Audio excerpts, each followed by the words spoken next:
Joey, congratulations. I know you didn't get the win, but you still put on a great showing. Take us through those closing laps there when you got in that battle with Matt Crafton and tried to run him down here.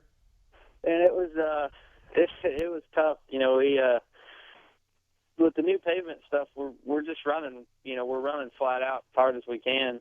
So really, it was just I could get up to him because I could kind of get in the air pocket behind him and kind of draft up to him. But catching somebody and passing somebody on that new pavement was a whole different story.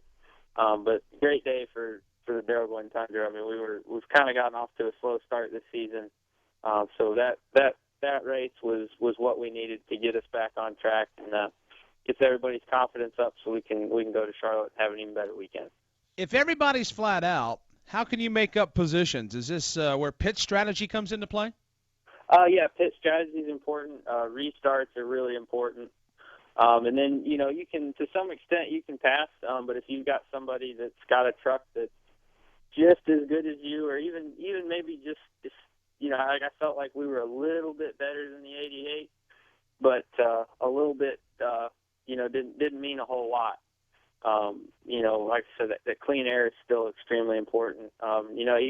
He had a really good restart when Darrell and I were on the front row there. Matt had a really great restart.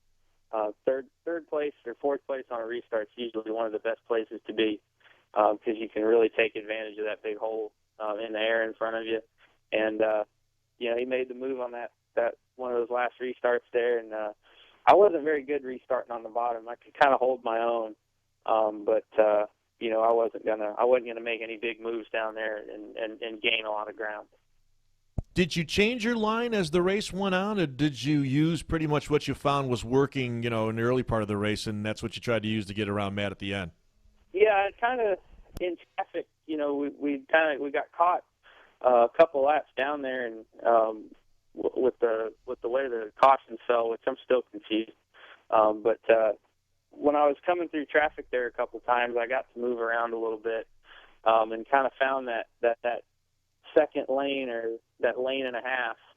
The track widened out a little bit, so when I did run Matt down at the end, I started running that little bit higher line, which seemed to be working. I could get right to him off the corner, but I'd kind of stall out at the end of the straightaway there. And like I said, I'd been okay on the bottom, but anytime somebody would kind of suck up to my right side if I was on the bottom, I'd get pretty out of shape, and I knew third and fourth place were really close. So I knew if I had to make something happen, I had to make it happen on the top.